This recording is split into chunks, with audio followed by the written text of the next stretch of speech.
Hello students, welcome to DM learn শিখা। তো আজকে আমরা চলে এসেছি সুবিদ্যা স্যারের সরল সুদ কষার 41 থেকে 50 দাগ পর্যন্ত অঙ্ক নিয়ে, যেগুলো যে কোনো কম্পিটিটিভ পরীক্ষার জন্য খুবই গুরুত্বপূর্ণ। চলো তাহলে শুরু করা যাক প্রথম 41 দাগের অঙ্ক। চলে আসি প্রথম 41 দাগের অঙ্ক।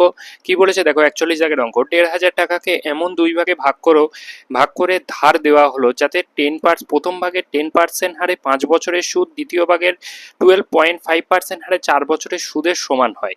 12.5% হারে কত টাকা ধার হয়েছিল সেটা হিসেব করে লেখো। আমি মনে করি এক্স টাকা সুদ সমান হবে বলেছে, তাহলে আমি আমি ধরছি এক্স টাকা প্রথম প্রথম এক্স টাকা 10% হারে 5 বছরের জন্য বাই 100 সুদ হবে এইটা সমান। আর দ্বিতীয় অংশ হলো ওয়াই টাকা, যেটা 12.5% হারে 12.5% হারে 4 বছরের জন্য সুদ নিয়েছিল বাই 100। দুটো সুদ সমান হবে বলেছে, দুদিক থেকে 100 কেটে দিলাম আমি। আচ্ছা, তারপর কাটবো আমি 5 একে 5, 5 2.5, 125, 5 25 125, তাই 5 2.5 125। আচ্ছা, 2.5 একে 2.5, 4 2.5 10 হয়, 4 2.5 10 হয়। তাহলে 4 আর 4 কেটে গেল, তাহলে x equal to y bar হলো। তার মানে যে 1,500 টাকাটা সেটা সমান দুই ভাগেই ভাগ হচ্ছে, এমন ভাবে ভাগ হচ্ছে যেন প্রথম ভাগ আর দ্বিতীয় ভাগ সমান হয়। তাহলে কিভাবে সমান হবে? অপশন সি হবে, কারণ প্রথম ভাগ দ্বিতীয় ভাগ সমান হবে 1,500 টাকা যখন 750 টাকা করে ভাগ হবে। Option C right answer. চলে আসবো পরবর্তী অঙ্ক 42 দাগের অঙ্ক। 42 দাগের অঙ্ক দেখো কি বলছে, 6 বছর পরে সুদ আসলের 30% হলে কত বছর পরে আসলের সমান হবে? আচ্ছা, 6 বছর পরে আমি ধরলাম আসল হলো 100 টাকা, সুদ তাহলে 6 বছর পরে, 6 বছর পরে কত হচ্ছে? 30 টাকা। 30% বলেছে, 30 টাকা হবে বলেছে, 6 বছর পরে 30 টাকা হয়। তাহলে কত বছর পরে আসলের সাথে সমান হবে? তাহলে যদি 6 বছরে 30 টাকা হয়, তাহলে এক বছরে কত হয়? এক বছরে কত হয় সুদ? এক বছরে 5 টাকা হয়। 5 টাকা হয় না?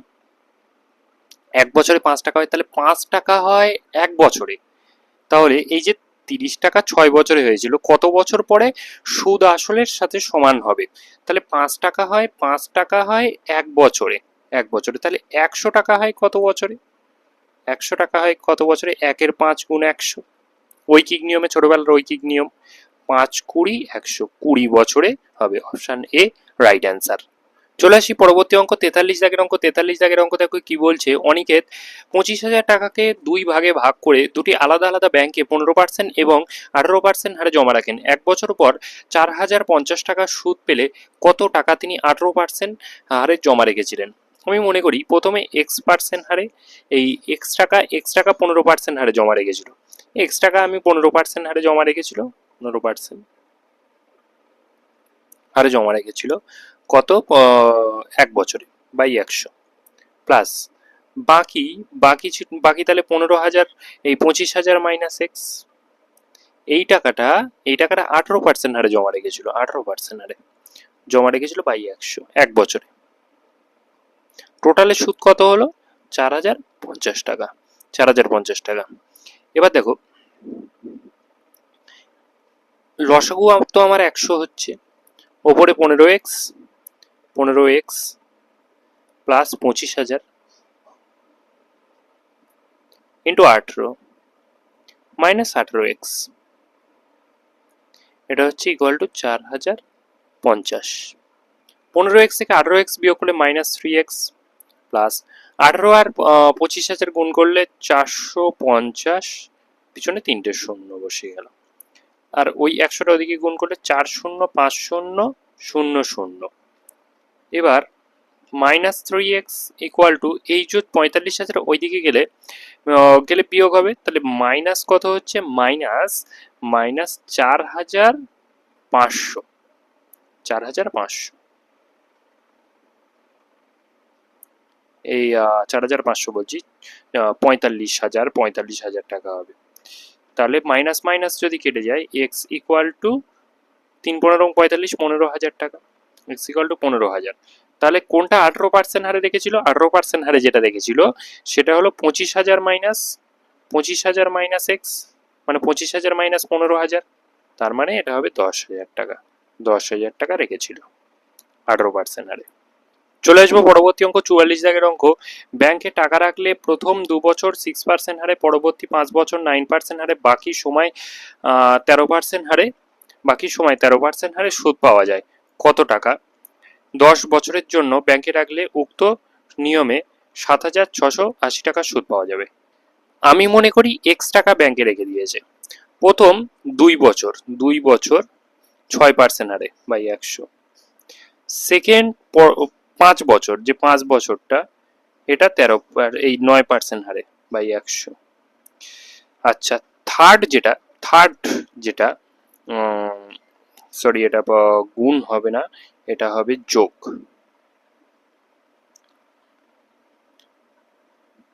থার্ড পড়ে থাকছে কত? 2 আর 5 7 বছর হয়ে গিয়েছে, 3 বছর পড়ে থাকছে, এটা 13% হারে 13% হারে বাই 100। টোটাল সুদ যেটা হবে, এটা টোটাল 10 বছর নিতে বলেছিল, তাই ওটা 3 নিচ্ছি। আচ্ছা, টোটাল যে সুদটা হবে সেটা 7,680 টাকা, 7,680। তাহলে এক্স এর মান কত? দেখো, প্রত্যেকটা লসাগু তো 100 হবে।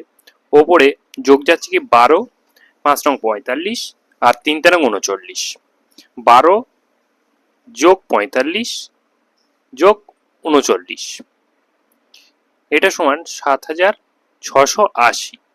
এটা হচ্ছে, এবার ওইগুলো যোগ করলে হয় হলো 96। তাহলে x into 96 by 100 equal to 7,000। 7,000 কত ছিল? 7,680 ছিল, 7,680। এবার দেখো, 96 একে 96, 8 96, 768 হয়, আর একটা শূন্য বসে গেল। তাহলে এক্স ইকুয়াল টু কত হলো? এক্স ইকুয়াল টু 8,000 হলো। তাহলে ওই অঙ্কের 8,000 অপশন বি রাইট অ্যান্সার হবে, 8,000 রাইট অ্যান্সার হবে। চলে আসি পরবর্তী অঙ্ক 45 দাগের অঙ্ক। দেখো 45 দাগের অঙ্ক কি বলছে? নির্দিষ্ট হার সুদে 800 টাকা 3 বছর, 3 বছরে 956 টাকা হয়। যদি সুদের হার 4% বাড়ে, তাহলে 3 বছরে 800 টাকার সবৃদ্ধিমূল কত হবে? দেখো, সুদের হার 4% বেড়েছে, তার মানে সুদটা বেড়েছে কত টাকা? সুদের হার 4% বাড়লে টাকাটা বাড়ছে কত টাকা, সুদটা বাড়ছে কত টাকা দেখা যাক। 800 টাকার উপরে সুদ হিসেবে হচ্ছে, 4% বাড়ছে তার 3 বছরে, তাহলে সুদটা বাড়ছে কত টাকা দেখা যাক। সুদটা বাড়ছে, দেখি 0,0,0,0 কেটে গেল, 3 4 12, 8 12 96, 96 টাকা সুদ বাড়ছে।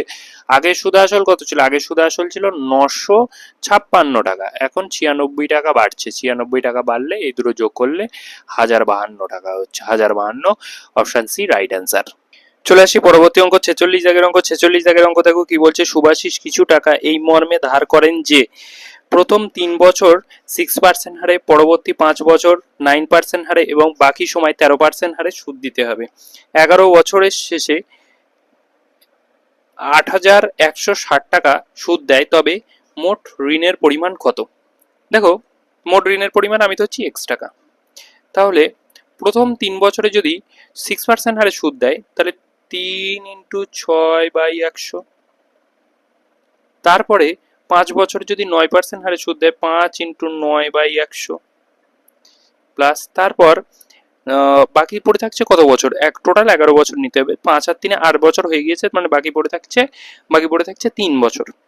3 বছর 13% হারে সুদ বাই 100 ইকুয়াল টু 8,160 টাকা। তাহলে আমি যদি হিসেব করি এক্স ইন্টু 18 বাই, টোটাল তো 100 লসাগু হবে, 18 প্লাস 45 প্লাস 39 ইকুয়াল টু 8,160। তাহলে ওপরের গুলো যোগ করলে আসছে হলো x into 102 by 100 equal to 8,160। আমি যদি 8 দিয়ে গুণ করি, 102 একে 102, 8 102 হলো 816, 816 মানে 80। তার মানে এক্স ইকুয়াল টু 8,000 হলো, 8,000। 8,000 হবে right answer, option C right answer. চলে আসি পরবর্তী অঙ্ক 47 দাগের অঙ্ক। 47 দাগের অঙ্ক দেখো কি বলছে? একই হার সুদে 1200 টাকার 5 বছরের সুদ 1,500 টাকা, 6 বছরের সুদের সমষ্টি 1200 টাকা হলে সুদের হার কত? দেখো, 12,000 টাকার 5 বছরে সুদের হার ধরলাম 8% বাই 100 প্লাস 1,500 টাকার 6 বছরে সুদের হার ধরলাম 8% বাই 100 ইকুয়াল টু 1200 টাকা সমষ্টি বলেছে। তাহলে 100 দূরে শূন্য, এই দূরে শূন্য কেটে গেল, 100 দূরে শূন্য, এই দূরে শূন্য কেটে গেল। তাহলে 5 বারং 60, 60 আর প্লাস 6 15, 6 15 90, 90 আর ইকুয়াল টু 1200। তাহলে এখান থেকে এলো 150 আর ইকুয়াল টু 1200। শূন্য শূন্য কাটলাম, 15 1 15, 8 15 120, 8। তাহলে R is equal to 8%। 8% option D right answer. চলে আসবো পরবর্তী অঙ্ক 48 দাগের অঙ্ক। 48 দাগের অঙ্ক দেখো কি বলছে, এ বি কে 8% হারে 4 বছরের জন্য 1200 টাকা এবং সি কে 5% হারে 6 বছরের জন্য কিছু টাকা ধার দিয়ে মোট 984 টাকা সুদ পেল। সি কত টাকা ধার নিয়েছিল? মনে করি সি এক্স টাকা ধার নিয়েছিল। দেখো 1200 টাকার 8% হারে 4 বছরের সুদ বাই এটা হলো 1200 টাকার 1200 টাকার, আচ্ছা, প্লাস মনে করি সি এক্স টাকা ধার নিয়েছিল, এক্স টাকার 5% হারে 6 বছরের জন্য সুদ বাই 100 ইকুয়াল টু টোটাল যোগ করলে বলেছে 984 হবে। এটা যদি কাটাকুটি করি 100 দূরে শূন্য, 1200 দূরে শূন্য কেটে গেল, তাহলে 8 বারং 96, 4 96, 4 6 24, 4 হাতে রইল 2, 4 9 36 আর 2 38, প্লাস 5 6 30, এটা যদি কাটি 5 20 100, 3 দুগুণ 6, 3 দুগুণ 6, 10 দুগুণ 20, তার মানে 3x বাই 10 ইকুয়াল টু 984। এবার ওইদিকে 984টা গেলে 984 থেকে 384 বিয়োগ করলে 3x by 10 is equal two 600 এলো, 600। তাহলে x ইকুয়াল টু কত এলো? x equal to 2000। 2000 এই অঙ্কের অপশনটি রাইট অ্যান্সার। চলে আসছি পরবর্তী অঙ্ক 49 দাগের অঙ্ক। 49 দাগের অঙ্ক দেখো কি বলছে, 5 বছরের সরল সুদ আসলের 4-এর 1 অংশ হলে, এই 1-এর 4 অংশ হলে সরল সুদের হার কত? দেখো আমি মনে করি আসল হলো 4p টাকা, সুদের হার হলো 8%, আর বছর হলো 5 বছর বাই 100 ইকুয়াল টু সুদ কত হবে? p টাকা হবে বলেছে, কারণ 4 ভাগের 1 ভাগ হবে সুদ। তাহলে আমি যদি কাটাকুটি করি, p কেটে গেল, 5 20 100 কাটলো, 4 5 20 হলো, তাহলে আর ইকুয়াল টু 5% হলো। 5% অপশানে রাইট অ্যান্সার। চলে আসি আজকের শেষ অঙ্ক। 800 টাকার নির্দিষ্ট সরল সুদের হারে 3 বছরের হয় 956 টাকা। সুদের হার 4% বেড়ে গেলে 800 টাকা 3 বছরের সুদ কত টাকা হবে? এই অঙ্কটা আগেও ছিল, আমি করিয়েছি এই অঙ্কটা, অপশন সি অ্যান্সার হবে, আমি দেখিয়েও দিয়েছি। আগের কত দাগের অঙ্ক ছিল আমি বলে দিচ্ছি অঙ্কটা। আগের এই অঙ্কটা ছিল, এটা 45 দাগের অঙ্ক, 45 দাগের অঙ্কের ছিল, আমি বলে দিয়েছি 45 দাগের অঙ্কটা দেখে নিও। তাহলে আজকে এই পর্যন্তই, দেখা হচ্ছে পরবর্তী ভিডিওতে।